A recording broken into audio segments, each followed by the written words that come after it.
Hello, everybody, and welcome back to 4-H Unplugged with the Clover Crew. I'm Charity, and I'm here today with my co-host, Emma. and we're going to start off with going over the winners of the shows from yesterday. So starting off, we're going to talk about Prospect Beef. That started at 9:30 yesterday. Your grand champion senior prospect beef showman was William Bass. The reserve champion senior prospect beef showman was Abby Thalen. Grand champion junior prospect beef showman was Sally Olger. Reserve champion junior prospect beef showman was Mason Heiner. Grand champion novice prospect beef showman was Delaney DeArmond. Reserve champion beginner prospect beef showman was Lawson Plate. Grand champion prospect beef was Peyton Champ. Reserve champion prospect beef was Mason Heiner. Grand champion prospect beef dairy was Ty Warden. Reserve champion prospect Warden. Wardine. Wardine. Oh, sorry. Too fast. Reserve champion prospect beef dairy was Paige. Grand champion prospect beef dairy was Clarissa Bass. Reserve champion prospect dairy Abigail Topping. Topping. Don't know. Overall, Sorry if we butcher your last names. We're trying our hardest. overall grand champion prospect beef was Peyton Chant, and overall reserve champion prospect beef was Clarissa Bass. And then for sheep, our grand champion senior showman was Natalie Bounds. Reserve champion senior showman was Cynthia Olger. Grand champion junior sheep showman was Allie Cashin. Reserve champion junior sheep showman, Sally Olger. Grand champion beginner sheep showman, Layla Geller. Reserve champion beginner sheep showman, Charlotte Marble. Overall champion ram, Grayson Gleason. Overall reserve champion land, Anna Babcock. Overall champion ewe, Layla Geller. Reserve champion ewe, Cynthia Olger. Grand champion homegrown market lamb, Kerrigan Cashin. Reserve champion homegrown market lamb, Layla Geller. Whiteface cross champion, Kerrigan Cashin. Whiteface cross reserve champion, Cassidy Harris. And there was only one class for those because there were no light, middle, or heavyweights.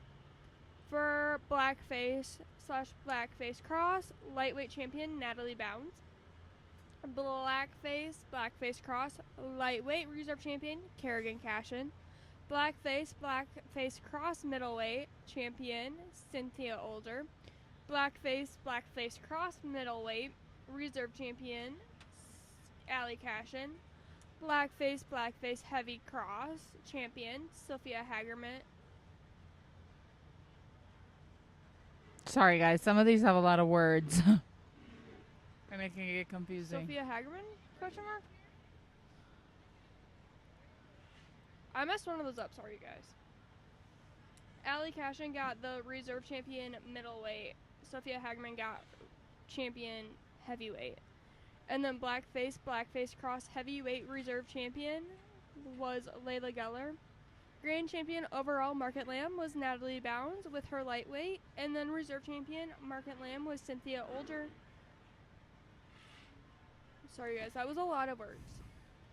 That we probably and a lot of last names. Whiteface cross. Because there's so many just different cross breeds within sheep, it's not even funny. Anyways, we have a lot of interviews lined up we have an interview coming today for pigs and horses, which should be fun, so stay tuned till that. A couple of years, and then they built this round roof building. Oh, okay. And, okay. So they built Peck Hall was built before Smith Hall was? Oh, yes. I believe so. Oh, quite a while. Okay. Yeah, they built that. The dairy cattle, mostly dairy in there at one time. And then they put up a couple tents for beef. And we didn't used to have any horses. There was no No fat animals. There's all breeding stock. Oh, okay. Is Okay. all we had, and that was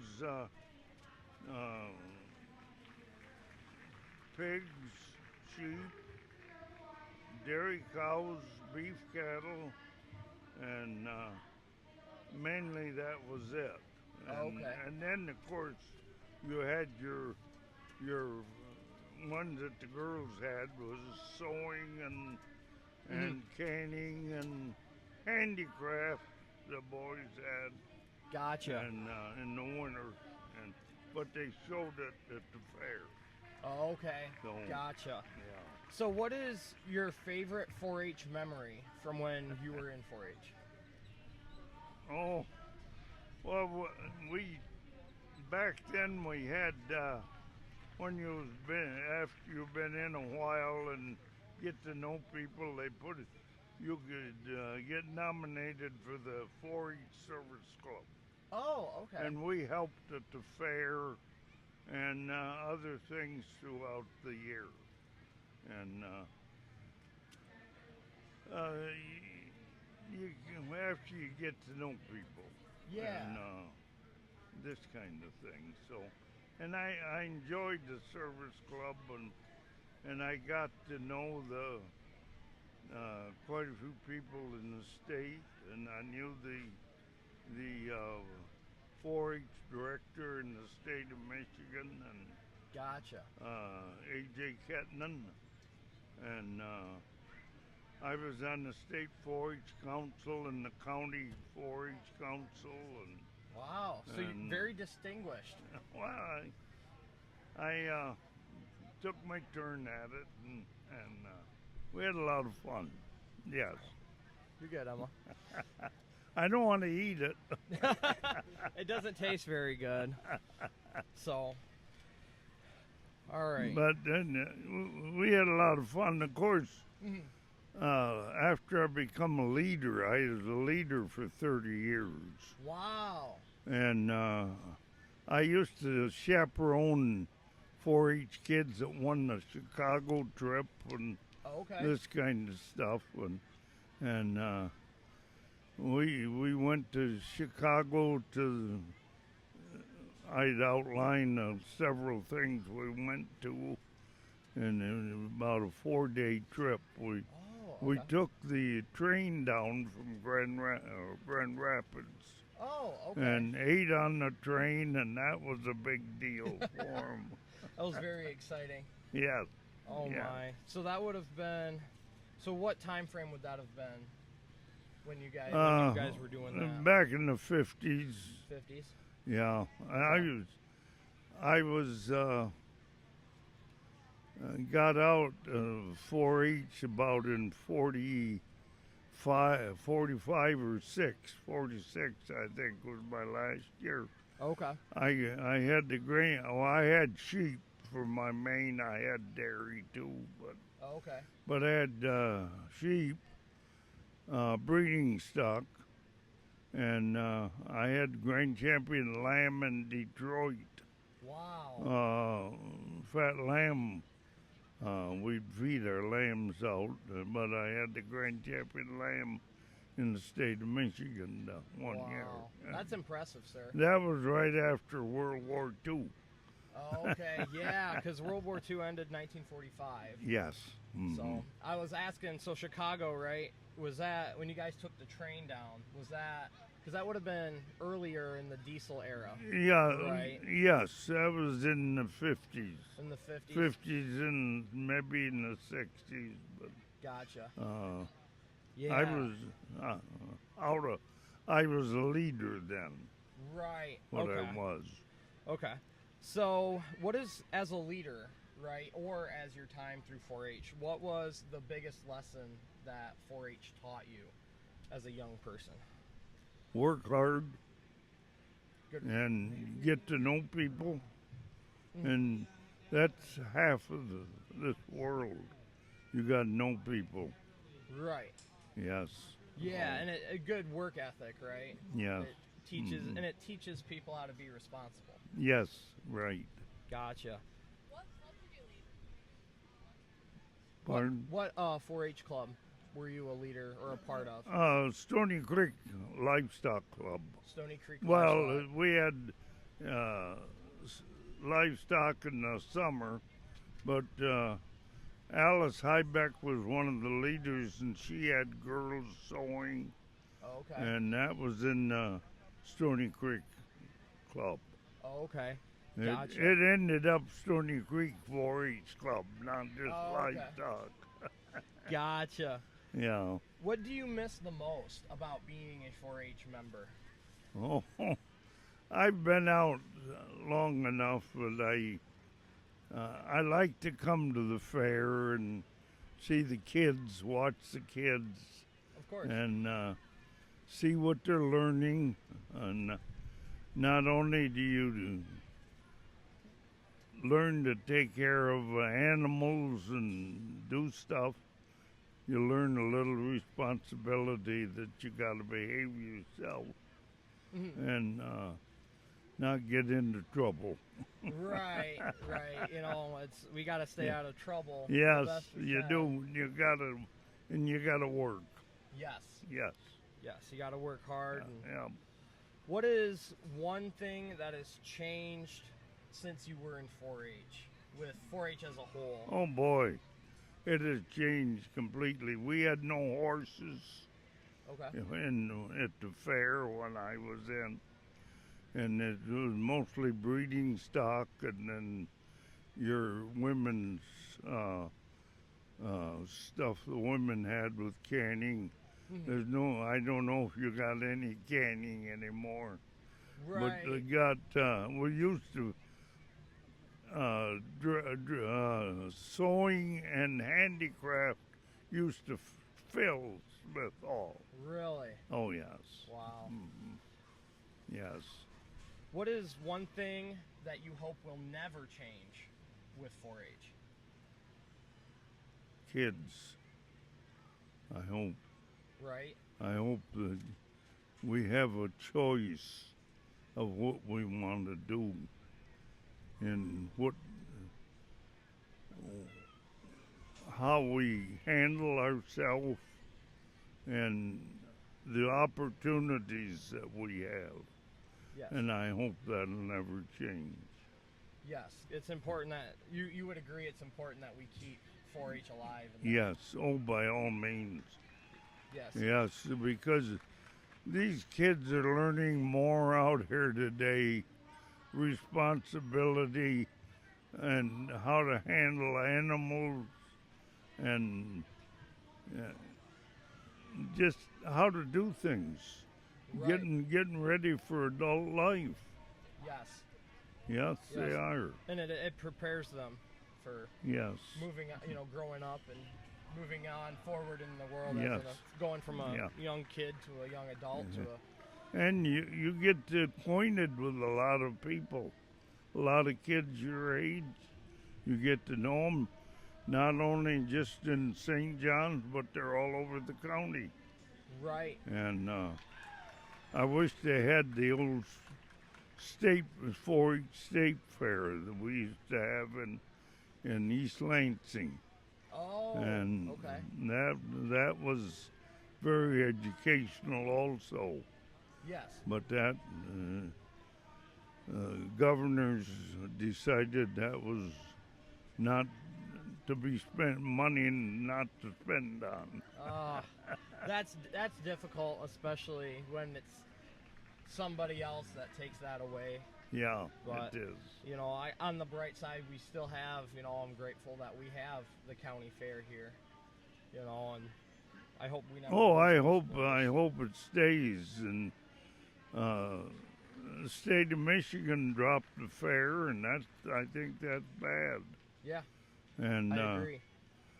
but because there's a lot of state fairs that are really exciting and all that.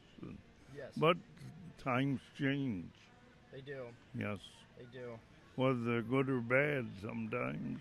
Right? Who's to say? Yeah.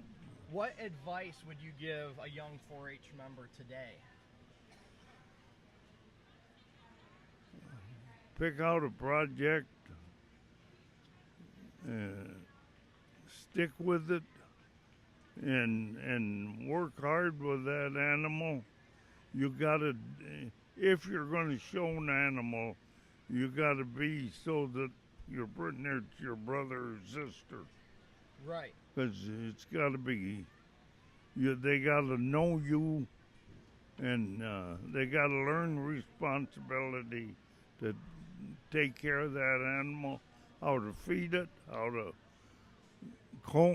get ready to show it, and all of this kind of thing. Right. And it doesn't hurt you to know how to judge them from one to another. Right. When you're picking out an animal to show, you want the best one, and you gotta judge between, and sometimes that's a little hard. Yeah. No. Making a decision Yeah. on which animal is going to Yeah. be, which animal will turn out the best. 'Cause Yes, you have to- that's right. And just because they're good now, might not end up too good. You never Right. know.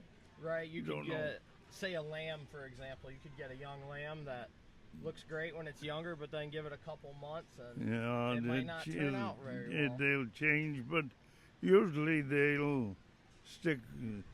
You give them some feed and give them some right feed, Yes, sir. Yes, sir. Feed them well. And Yeah. They'll treat you well. and you gotta give them you gotta study a little bit on what is good for that animal, and that animal I had for Grand Champion Lamb, of course it got a mixture of food, but also to make them like their food better, I put calf manna in it. Oh, okay. And Interesting. that sounds a little silly, but boy, that did the trick, So I'll that tell works. So that's your tip and that's your little trick for you. Yes, raising a lamb. you gotta learn a few tricks. I'm sure you've learned a lot of them in your days. Yeah, we had a lot of fun. So you would say which project at the 4-H fair was your favorite? It sounds like lambs was. Well, yes, there were lamb, and I like dairy. I like to show the bigger animals too, and we had a lot of when I was a leader, we had a lot of cattle, Mhm. a lot of them, and beef cattle, breeding stock, of course, mostly. But we had in the fall, we had some fat animals too. Oh, okay. There was in Detroit livestock show, we used to have steers and lambs. Oh, okay. So yeah. So let me see. Did 4-H influence you or your hobbies? No. Yeah, you might say they do, yes. And you change. Mhm. You have to, when you get older or get married, you know which one's going to make you more money. You Right. start looking at that angle of it a little bit. Right, No. right. At the end of the day, you know, Yes, it's very important. yes, very much. Yes. Gotcha.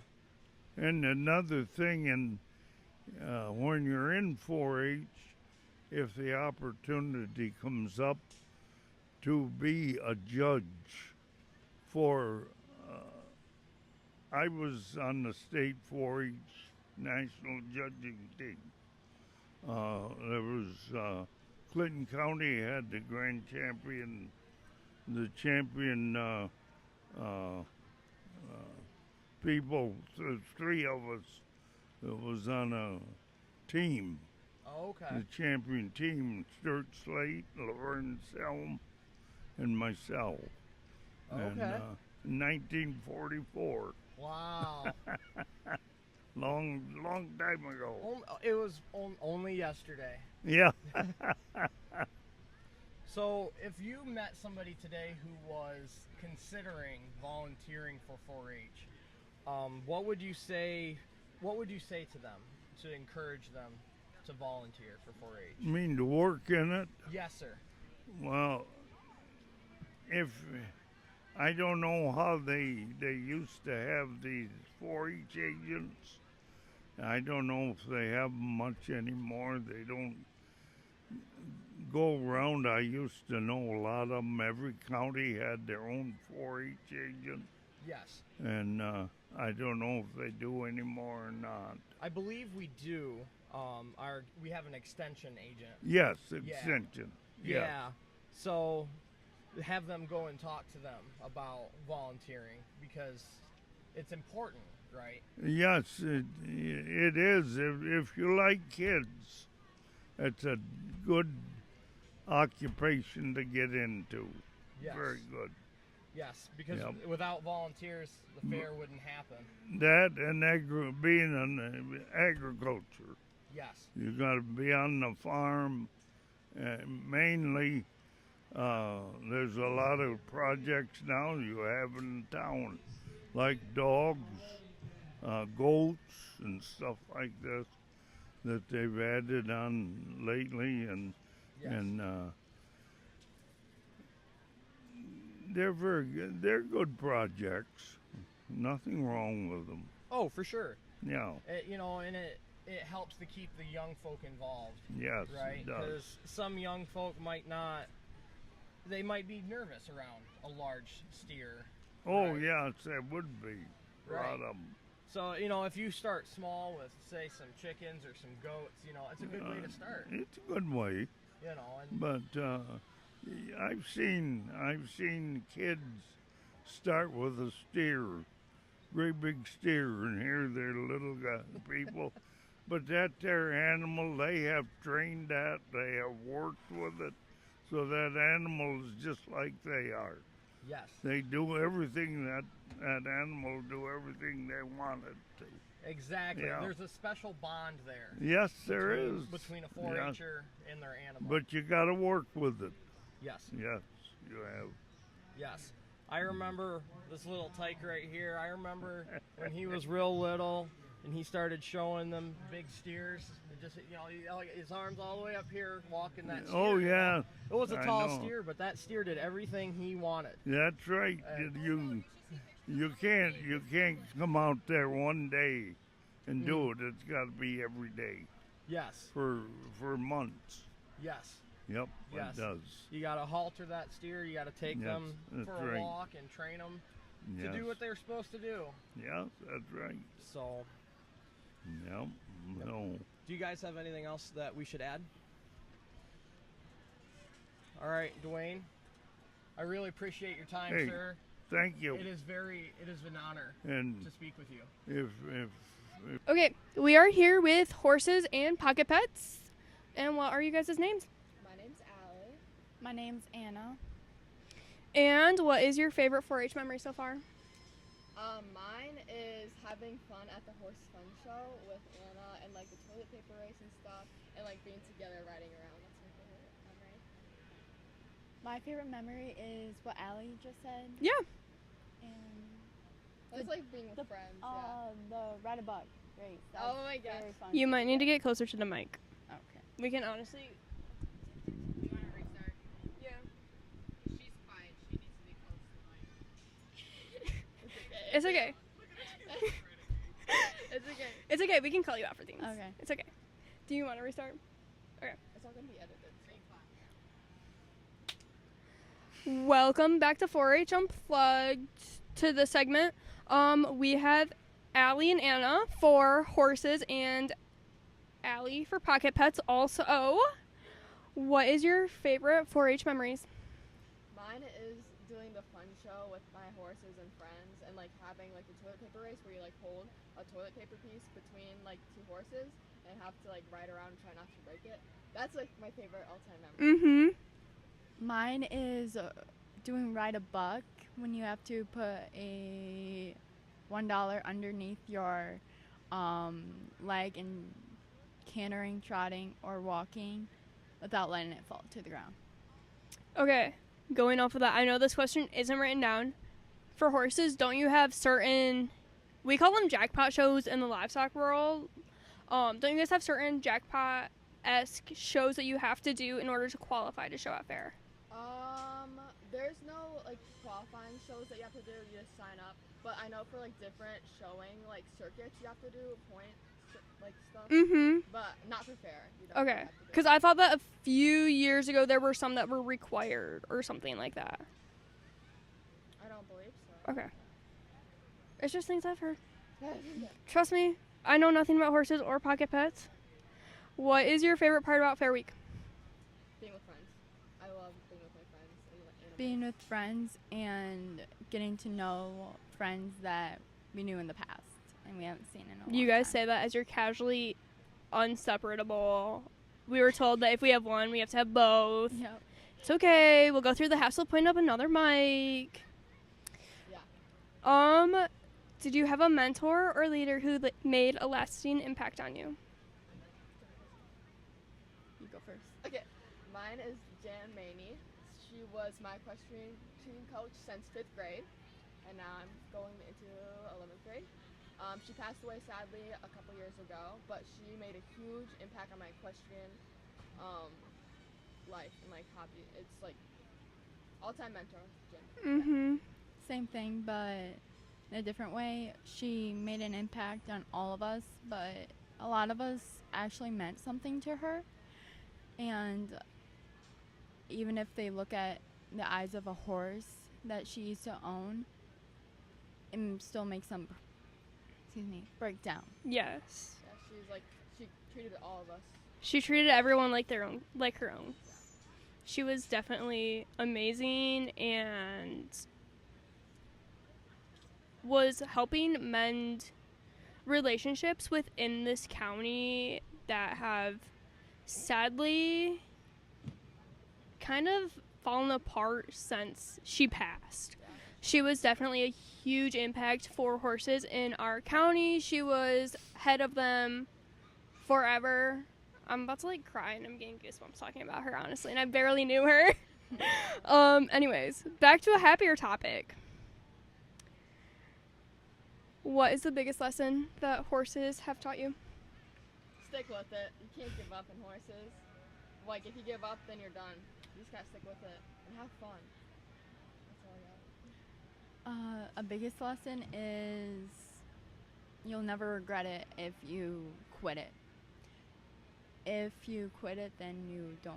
Mm-hmm. Then you don't know what you're missing, and you don't realize that people in our horse world may be enjoying themselves, excited to have a horse of their own.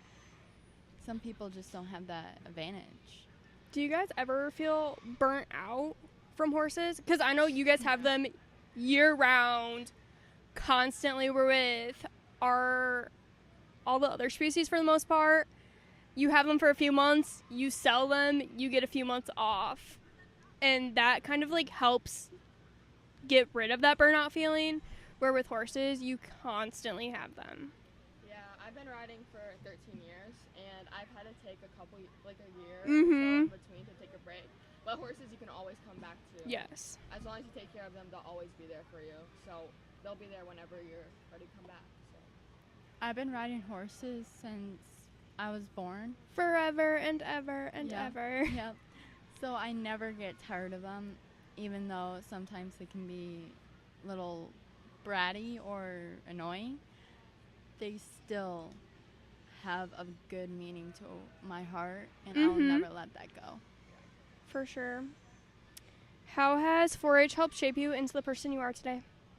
I think it taught me a lot of responsibility, like between animals, taking care of them, and like I don't want to say courage, but like confidence in the show ring.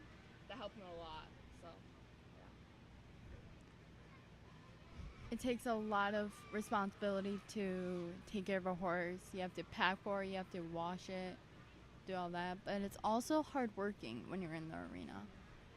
Those are the two things we've heard from almost everyone, if not everyone, is the responsibility, making you get off your butt even when you're like 9 and most kids just sit on their electronics all day and you're like, no, I have to go take care of this animal, otherwise no one else will, because it is yours and your responsibility, which ultimately helps you in the long run with work ethic and motivation to do things even when you don't want to do it. And then communication for sure. And just confidence. If you ask me in elementary school what I did when I grow up, I don't even know what I would say, but it would not be doing hair and talking to people all day, because I would consistently get told that I need to speak, and now my manager in the salon doesn't believe me when I say that because I yap to everyone. And even a year ago, when we started this, none of us on the podcast executive committee had the confidence to do this, and we weren't as well spoken almost as we are now.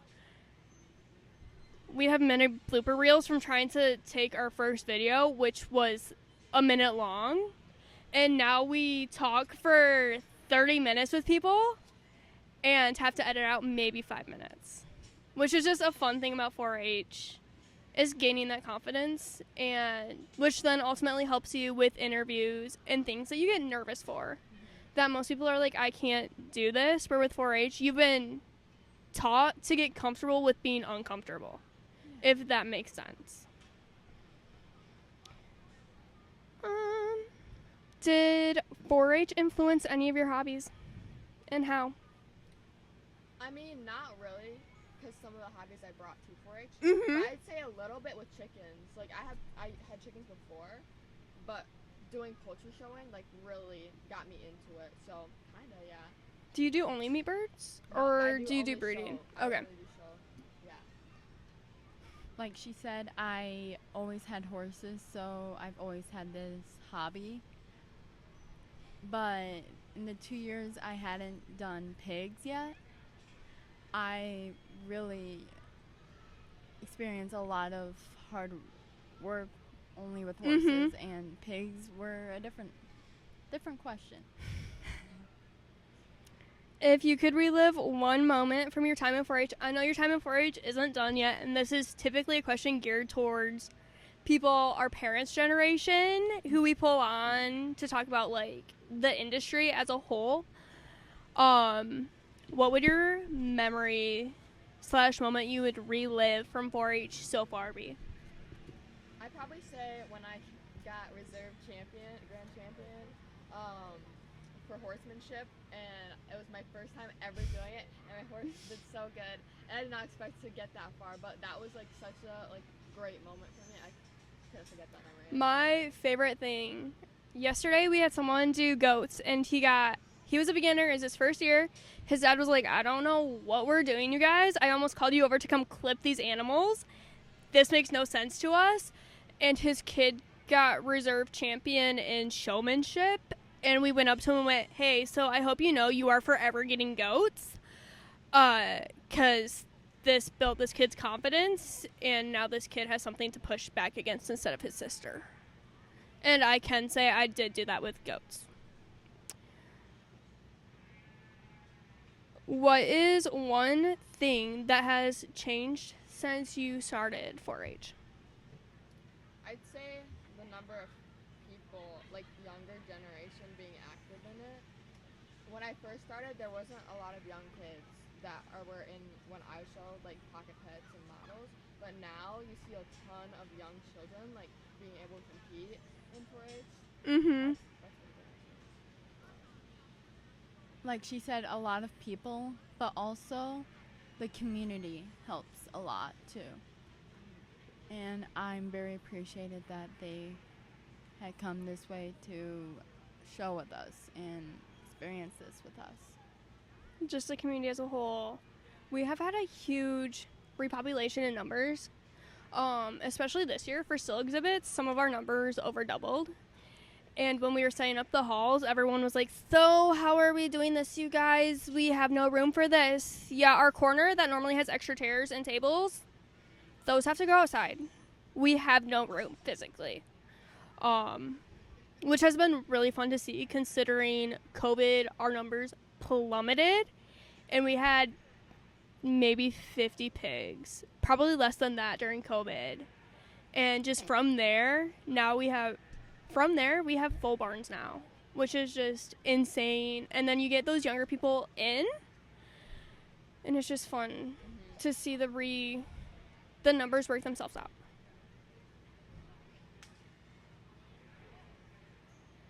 What is one thing that you hope never changes for 4-H? The love. Like the love for the animals, the love for the people. I hope that never changes, and I hope that it's always welcoming to new people. Yeah. I will say the community. We've heard those two so many times from everyone, and it's just fun.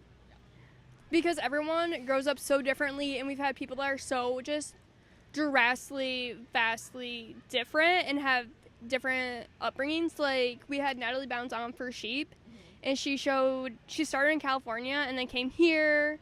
We've had parents on this, and they all say the community and the love and support for each other, and everyone being willing to help and mentor. And if anything happens to one kid, everyone jumps in, especially even when it's like show night and the kid can't go in the ring. There's a lineup of 10 people ready to just take that animal in. What is one thing that you want to teach future generations of 4-Hers, or that you want them to learn from 4-H? I feel like not to quit, because I feel like a lot of people drop out when they realize that it's like actual hard work and like a commitment. But I don't want them to quit, because in the long run, it'll definitely pay off with like having fun and like winning stuff. I feel like that'd be like such. Keep that going. Yes. I would say the hardworking, yes, but also our family that we have here. And don't quit if you want to because of the hard work. Keep going. Hard work is the only thing that will make it better, and the only thing that will make yourself better and your horse better. Okay, the next one can have the same answer. Do you have a different answer to what advice would you give to 4-H members? Or is it pretty much the same? I feel like the same, yeah. Yeah. It's the same thing. And why should young people join 4-H? It's just a great experience, and it like builds character, and like it helps form like who you are. Yeah.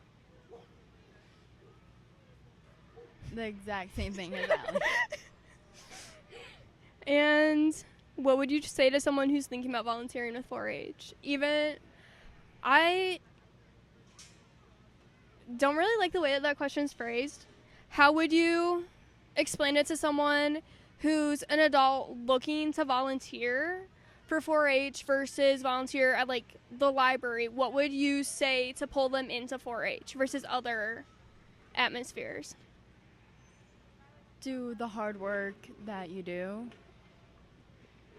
And when you're in the arena, just keep calm and smile. Just smile. Yeah. I'd say Yes. just do it, jump right in, like, and everybody will welcome you. And help you. And it's like such fun. It's such a welcoming community. And even we have 9-year-olds who will come up to me and be like, hey, can I use your lamb stand, please? Can I use your stuff to fit my animal? I don't have any. Can you teach me how to do this? And everyone just jumps in. And then honestly, some people get really sad that they weren't the ones asked. And what does 4-H mean to you? Our community and our friends and our own family that we have here. Like just love and like being together. Like, yeah. I don't know how much to say, but I feel like that's something. How much people volunteer to do things here instead of patterns for us. Okay, now on to the horse questions. What is your favorite fact about horses? My favorite is that horses can run up to 55 miles per hour. That is my favorite. I love being fast.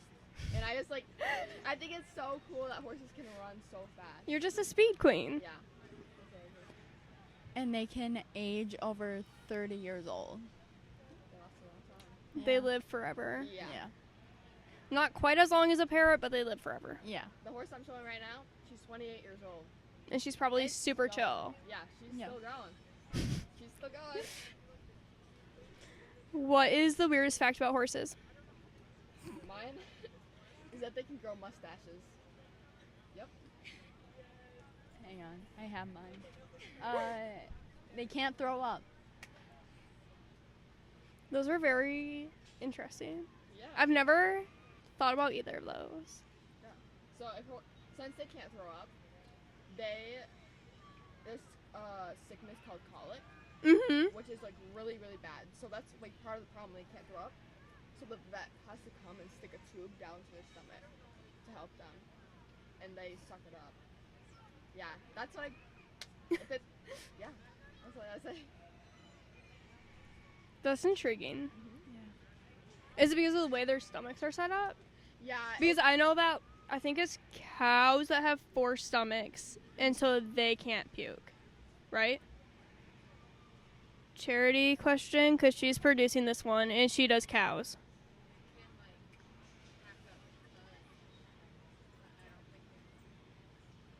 Okay, she's saying they can hack up cud, but they can't puke. She thinks. Don't quote us on this. What made you want to get into horses? My family. My grandma, my mom, and all the people that my grandma knows. Mm-hmm. We camp out all the time. We camp out on Labor Day. We do a ride called Explore the Hollow in Sleepy Hollow. We go on bike trails, hike trails. Bikers can go on our trails. And a lot of memorable things. I have been there. Yeah. My grandma was a racehorse trainer. So she started out, I think she started out with thoroughbreds, and she'd race thoroughbreds all over the state, Ohio, Indiana. Mm-hmm. And my dad grew up with racing horses all over the state. Eventually she switched to quarter horses. But I grew up, when I was 2, I was on the back of a thoroughbred racehorse, walking around my grandma in the round pen. And like when I was 3, started taking lessons. Boom, I was addicted to horses. Like You just not grew gonna up in stop. it. Yeah. That's amazing. Also, I always grown up with gaited horses, and my mom, a long time ago, we just lost one of them that I rode and I've slept on many times when I was a baby. So I've lived through that. You were and born into horses. Yeah. You were probably like on a horse in the womb. maybe. Okay. This one we mostly ask with livestock because you have so many just over the years. Who is your favorite horse / was your favorite horse and why? The most memorable one. I'd say either my current Bella, or the first pony I ever rid. I mostly say Bella because she's given me so many experiences that I couldn't have had without Mm-hmm. her. And she's such a sweet mare that you can't replace her. Yeah. She's special. In a good way. Yeah. In a good way. My current horse, Willie, who was spoiled, by the way. It's okay. All pets deserve to be spoiled. Yeah, but in the last 2 years, we've been trying to break that habit, trying so hard. It comes back once in a while, but we still try to break that habit no matter what. It's okay. I think that our goats are currently eating animal crackers as we are talking right now. If you want to talk about spoiled animals. By the way, goats love animal crackers and graham crackers. Horses also like animal crackers. And mints. Yeah. And sheep love horse treats. Interesting. I never thought of that. Oh, and cows too. It's because so many things are like marketed for horses, and then we're like, hey, what if I just try this to my lamb, and then they eat it, Yeah. and that's a hard habit to break for them. Oh my god. But it's an easy way to train them. it Yeah. is. And then what are the top things you look for when picking out a horse? Like, okay, I know you use them year after year after year, and you like grow a huge bond with them. But if your horse were to pass away and you had like millions upon millions of dollars, because horses are not cheap at all, No. what would you look for in a horse? Maybe they're how they show and how they load into a trailer. That's a big thing. That's a big thing. But also how their personality is and what medicine they need, what things they need. Because if they're drugged, then you better take a lot of time working with them. Yeah. Learn from experience. Personally, I look for a horse that can do everything, anything I want, or I can train to do anything I want. I look for a horse that's bomb-proof and like slow going, but I can kick and go gallop whenever I want. And a horse that's kind. Okay, how old are the horses that you guys usually get? I'd say a good age when you're starting is like in the 20s, but currently, if you want a good horse, I'd say 8 to 12 Okay. is a really good mid-age Mhm. range to buy. Same thing, but right now my horse is 14, so I kind of have to live So with yours that. is just a baby compared to hers. Yeah. Yeah. Double. She's been around a lot. She's twice Lily's age. Hey, that's okay. Yeah. She has twice the experience. Yeah. What are your tips and tricks for showmanship? Because you guys do a pattern, right? Okay. I've been watching some horse stuff on YouTube and TikTok and Facebook, studying for today. Be so proud of me because I never study. You guys have like a pattern, right? Yes. What do you normally, how would you explain it to someone like me who doesn't know anything about this at all? Practice a lot and smile. Just smile at a judge. They love it, and they'll talk a lot about your horse, their age, their breed, and their own horses if they own them. Smile is intriguing because for livestock, you look like you will kill. I wish I was joking. Like livestock, you death stare, you look like you're going to kill this judge if you do not get first. It's kind of scary watching from the side sometimes, especially when you know the people and you're like, yeah, she would kill you if you beat her. Yeah. Lovingly, she would kill you. In the patterns we have to do in showmanship, usually they set up cones and stuff, and we have to go through the gates like walk, trot, and we do turns. Mm-hmm. So we have like 270, 90, 180, or that we have to turn back up. And most importantly to that is your posture and how your gait matches the horse's gait. You have to pretend that you're holding a plate in your hands when you're going around, and your leg pace has to match with your horse's. So you hold a plate of cookies. Yeah. Whereas with livestock, the animal is the Oreo filling, and you and the judge are a cookie. You guys just hold the cookies. You Yeah. guys just walk around with us on your plate. Yeah. Okay. Do you guys... Never mind, you answered that question. I was going to ask if you guys walk or ride for showmanship. Yeah, What Walk. is the difference between Western and the other? English Yes. outfit. That's it. The It's outfit. Seriously? just Their- outfit. The outfit, their hat, English, and their saddle. yeah, and their bridle. You don't use the saddle for showmanship. But, like, not showmanship. For Like, English. English and Western. Yeah. What's the difference? English Because I is don't more- know the difference at all, but I know there is a huge difference. And if you go to an equestrian and you somewhat act like you know a difference, they know you don't know, and then they look at you like you're the world's biggest idiot. Also, their boots is the biggest thing. Yeah, I'd say their pace. English is much forward going, and it's more uptight. You look like a founding father, basically, because you got a suit on. But in Western, it's very chill in its posture. You have to be perfect. You have to be bedazzled. It's just like, it's very different, but very similar. So, like, English is the first one that we were talking about, right? Mhm. Which you're more like, I don't know how to explain it. Not royalty, but old rich versus new rich Yeah. in outfits. Yeah, for sure. Mhm. If that makes sense. Yeah. Okay. That's intriguing. What is your least favorite thing about horses?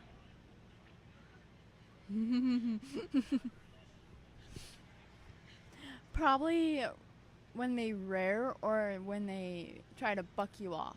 That's a main thing. I'd say spooking. Spooking is scary, and that comes along with bolting. Spooking is where you can't expect where they're gonna they drop their shoulders and jump, and it's very scary. Or when they're bolting, you can't slow them down at all, and it's very, very terrifying.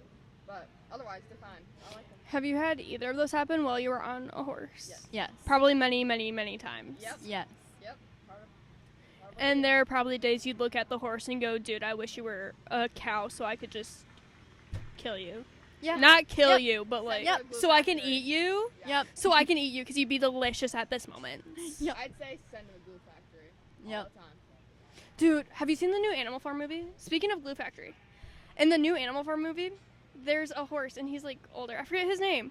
And he passes away. They literally have a helicopter come down to pick him up and it says Glue Factory on it. Yeah, I've read the book. And they like threaten to send him to the Glue Factory the whole time. And this movie's meant for kids. We read Oh. it in ninth Ninth grade. grade. I think ninth Yeah. grade. It was terrifying. Oh, Yeah, it was really bad. that sounds scary and weird It, at the same time. it's intriguing. It's interesting, yeah. I'm over this stupid fly because that's not going in. That's blooper. Anyways.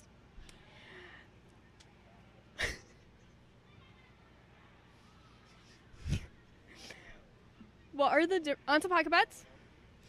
Because Allie does pocket pets. Yes. What are the different types other than small animals? In pocket pets. So Yes. You can show reptiles, birds, rats, gerbils. You can even show a turtle. Natalie, my friend, she showed a turtle she caught. You can show toads, frogs, really anything you really want that's small. It's like endless. So like you sign up for a pocket pet the day before you go out in the woods, catch a turtle and go, yep, I got this one. Yep. Smack it down. Make sure the legs go out. That's Hope exactly- everything works. That's exactly what Natalie Warnke did. Exactly what she did. She caught it in a creek and she was like, "This is what I did."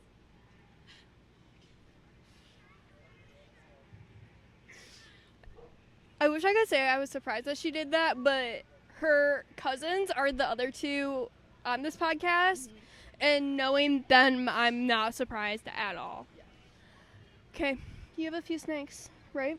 I do. What are their names? I have Biscuit and Aloria. How old are they? Aloria's about a year old and Biscuit's about 2 years old. What one's your favorite? Biscuit. Well, I've actually had Biscuit. I've had Biscuit longer than I had Aloria. I've only had her for about a month and a half. Yeah. Scandal. What is your favorite fact about snakes? Let me think about that. Other than that you can wear them. I'd say how chill they are. I wasn't prepared for this. Hold on, let me think. So,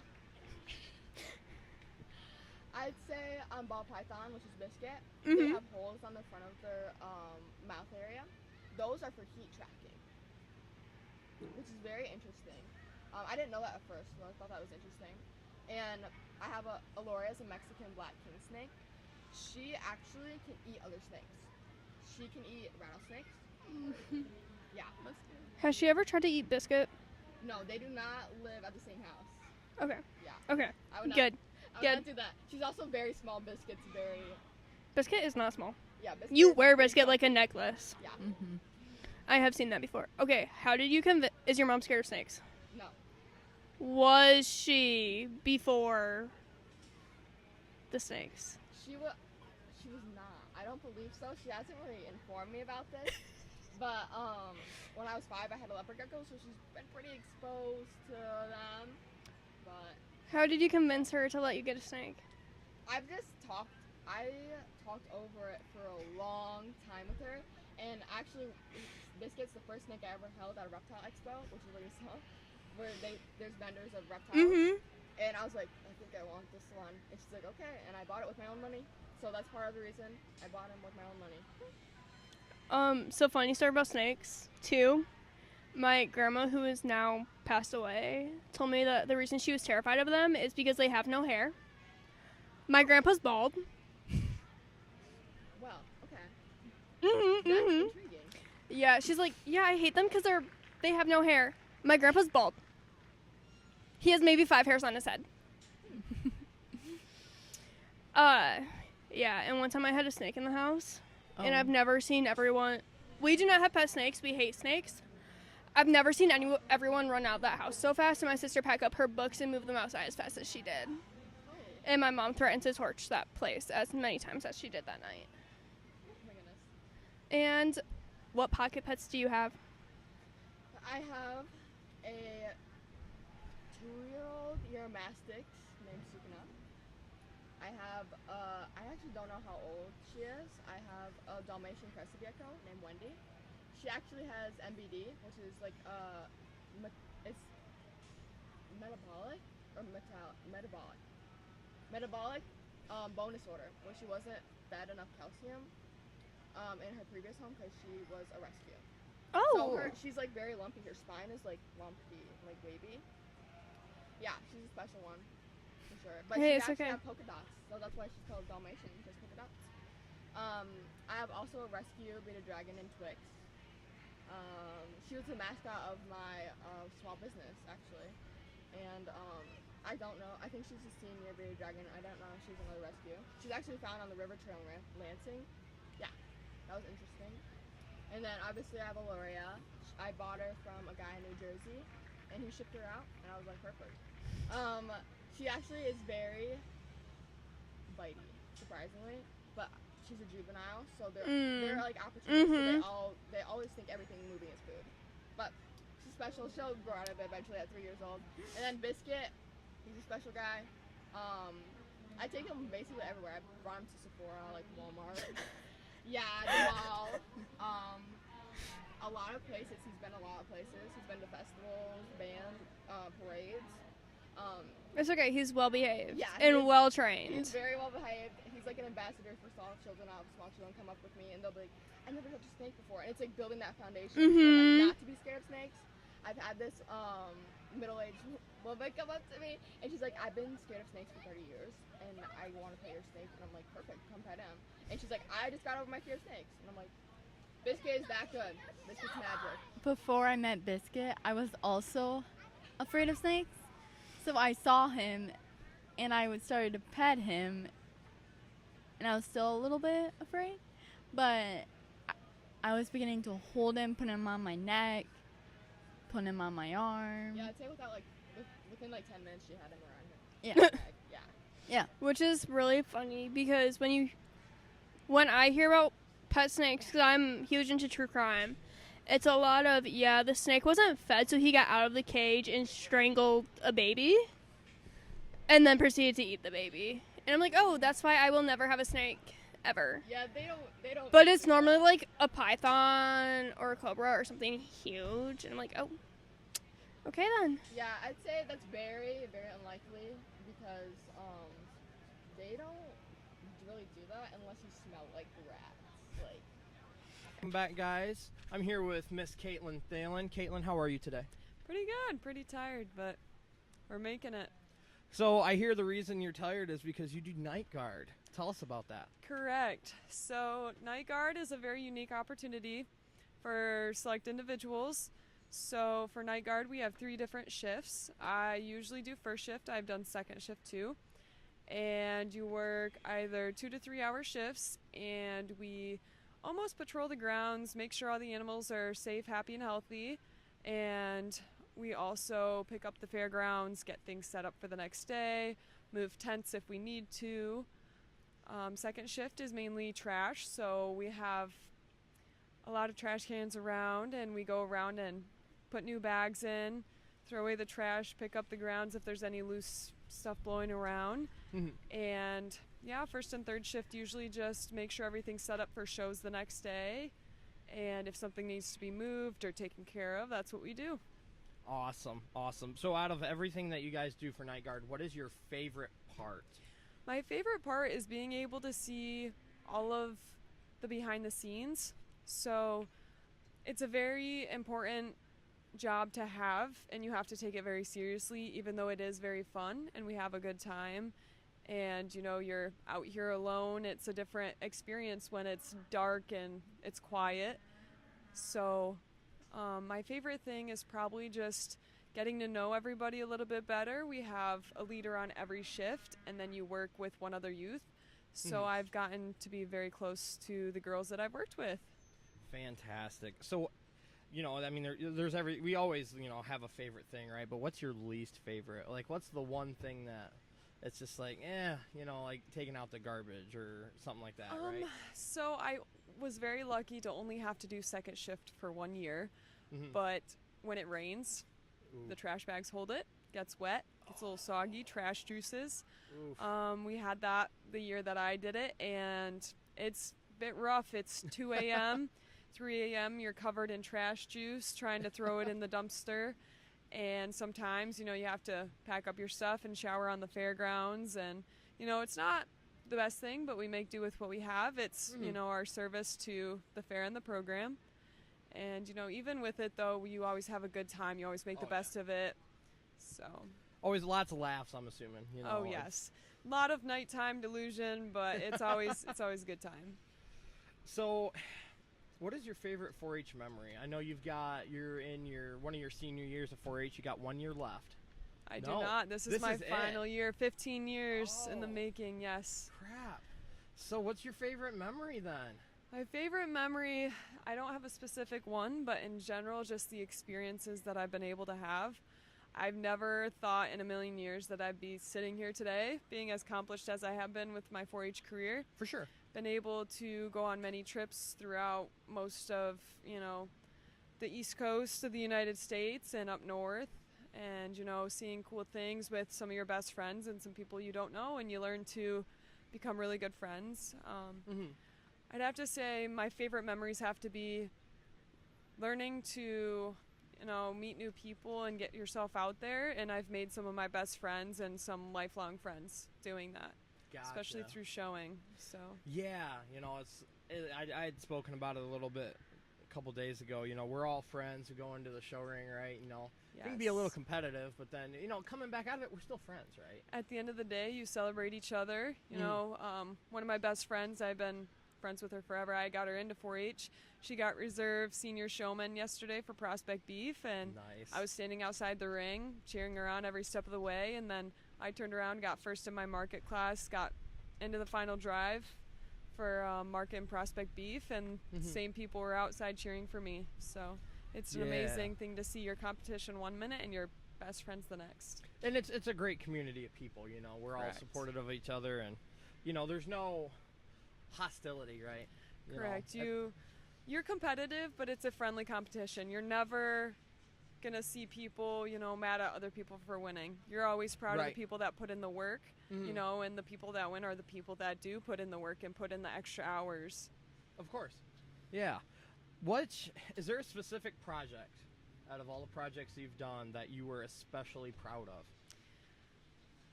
I mean, all my animals, I'm always proud of it. It's a lot of work that goes into, maintaining them, raising them, making sure they're fed and happy and healthy every single day. However, still exhibits I find a little bit more difficult. So as you're not keeping something alive, but it's something you have to learn and something you have to top every single year. So cake decorating is one of my biggest still exhibits that I've done every single year. And it's challenging. You learn new techniques. You have to make your own designs of what you want to do. And I've had a couple years where I just wasn't able to top myself, and that's something you have to accept, and that's what you take and you grow and you move on for the years after. Yeah. What advice would you give to a 4-H member? Either current member or say somebody who's on their first year, Take advantage of what you have. Don't be afraid to try something new. I've branched out to so many things I didn't think I could do. I showed a chicken on Sunday.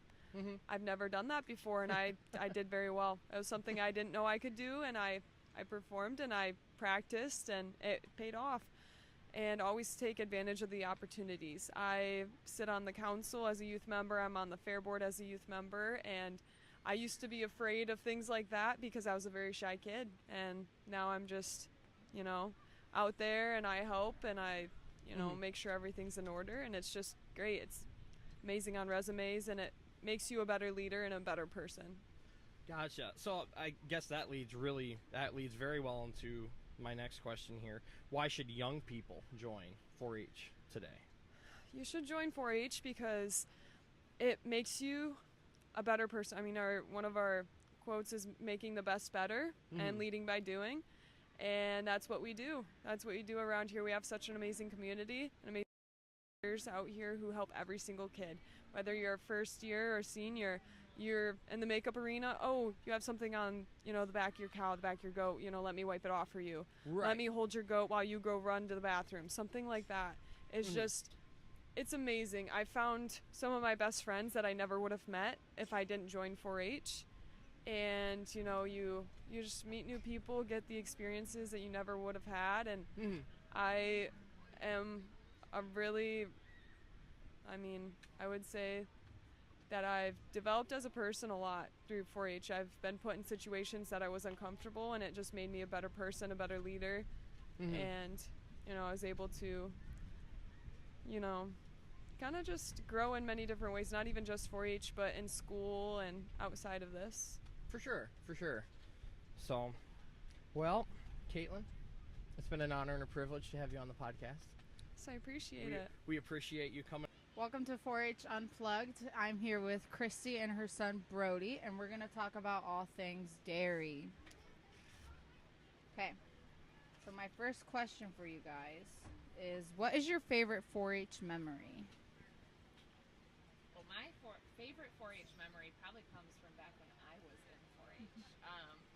I really enjoyed showing chickens in 4-H, and so my favorite 4-H memory was all the chickens that I used to show. What about you, Brody? My favorite memory is probably first year of doing pigs and dairy, because it was just the first time for everything, and it was really fun. Yeah. It's always fun just getting started and stepping out, getting out of your comfort zone a little bit. Yeah. The next question I have is, I'm gonna ask you, what is your favorite part of the county fair? Can be anything. My favorite part of the county fair is when all the kids and adults get together and help each other, and how much fun they all have, and all the new friends we get to make. My favorite part is probably the shows. It's really fun. And the judges and people get to look at your animal. Do you have a favorite animal you like to show? Is it your dairy cows or probably something dairy, else? yeah. That's cool. That's one of the things I haven't shown yet. Or didn't show because I'm aged out, but that and horses.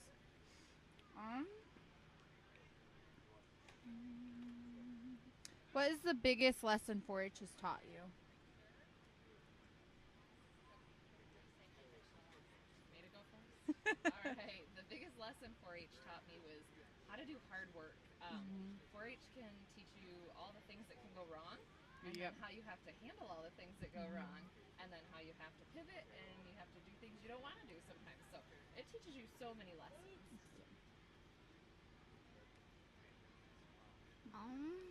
I'd say the biggest lesson they've taught me is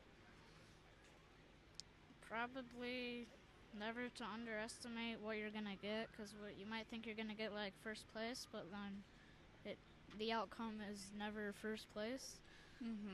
So. And never underestimate your animal, right? Oh yeah, never do that.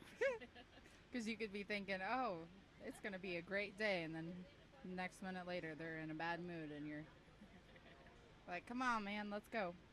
I've had that happen before.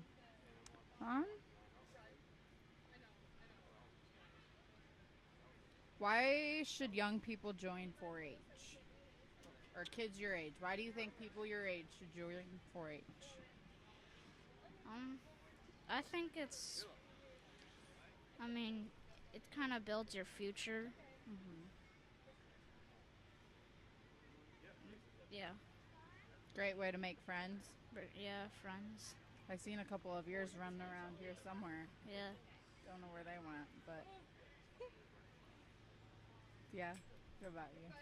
Yeah, I think the friends that you wouldn't normally have, right? Like you make friends at school, but these are different friends, and these friends have a lot of times the same hobbies you have, right? Like they enjoy showing animals and 4-H and things like that. So it's kind of cool to make friends that enjoy the same things you do. Or have like the same animals. Yep. A lot of these are just for like people that are aged out of 4-H. What advice would you give to other 4-H members, or maybe 4-H members that are younger than you? Can be about anything.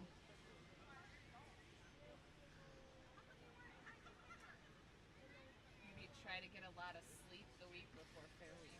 Oh yeah. Yeah, that's our biggest problem here. Yeah. Yeah. Don't be afraid to ask for help. I know in a lot of the other people we've interviewed, they talk about how like everybody in the barn's been like they're very supportive of each other, and then when we get in the ring, it's like we kick each other's butts. But then as soon as we're out, we're very supportive, want to help people grow. Yeah. Okay. Now let's get on to the fun stuff, the cows. What is your favorite fact about dairy cows? Can be something nitty gritty or something just random that you think people should know about. My favorite fact is probably that cows can drink up to a full bathtub in one day. I think that's cool. It's a lot of water. Do you have a favorite fact? I just think dairy cows have a lot of cool qualities, right? I mean, they make all sorts of different things, not just milk, your ice cream, your cheese, all sorts of fun stuff. So the amount of things that we get from a dairy cow, I think, is really impressive. Cool. Yeah. That one kind of ties into that one. What made you want to show dairy cows? My dad did dairy. We live on a dairy farm. And I guess I have a lot of friends that do dairy, so that kind of encouraged me to do dairy. So Yeah. Yeah. It's always fun to have friends that show the same thing as you, because then you can kind of like help each other out, yeah. and then you can also during the off season you can crap talk when you beat them. I thought you were going to do bad. Is that what you Yeah. told me? At least that's what me and because a lot of my cousins show at this fair, and second cousins, so that's what we normally do. Family reunions, lots of crap talk.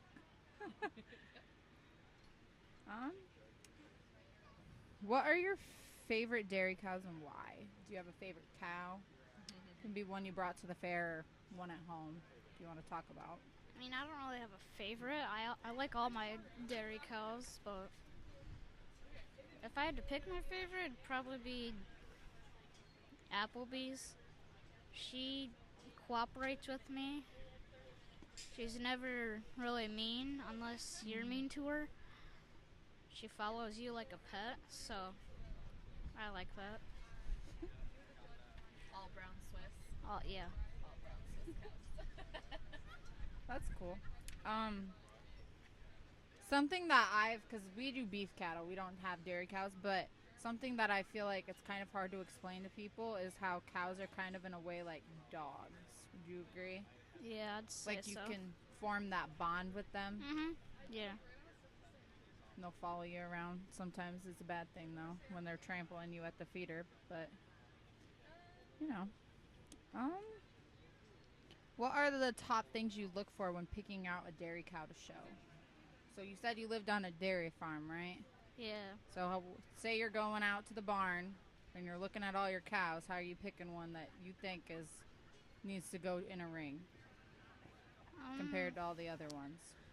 I don't really pick on how good they look or what they look like. I kind of just pick on.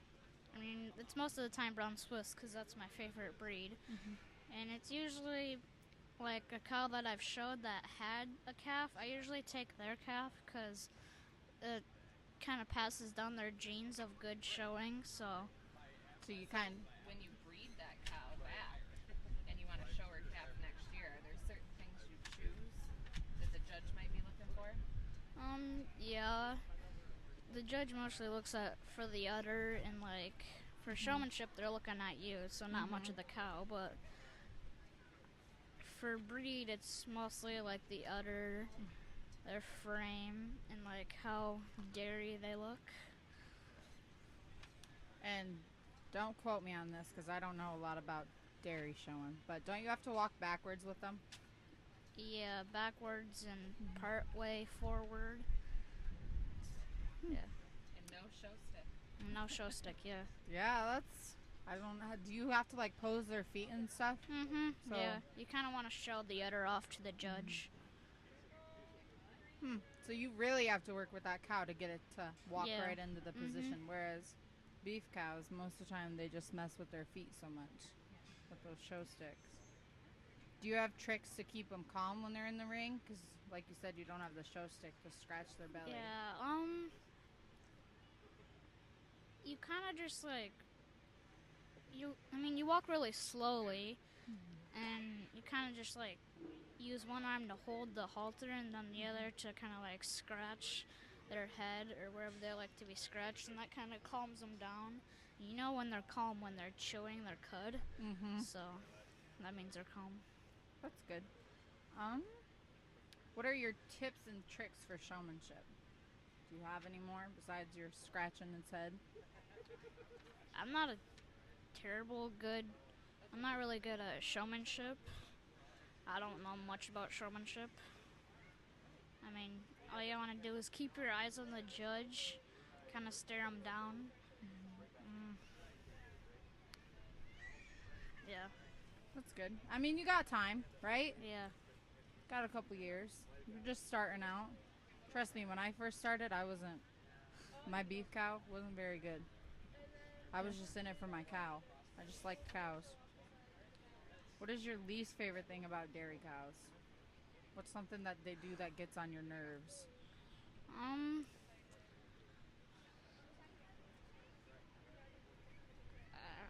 I'd say when they're in heat, they get really pushy, and depending on how big the cow is, they can knock you down, and how big you are, they can.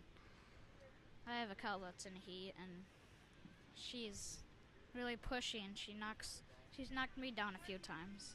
Gets a little moody. Yeah. Yeah, that's not fun. Not fun to deal with.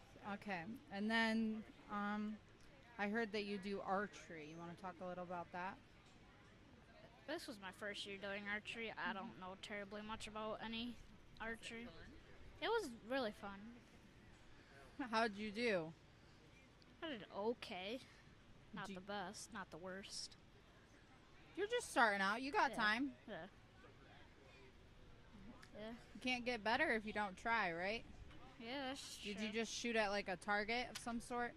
Yeah, we had to practice every Monday night, and we shot for about an hour, and then when there was a day where we shot at like 3D targets, so like bear, deer. My favorite one was there was a giant frog. That was fun to shoot at. It's cool. So- Clinton County Farm Bureau. Emma, I can't say it. Bureau.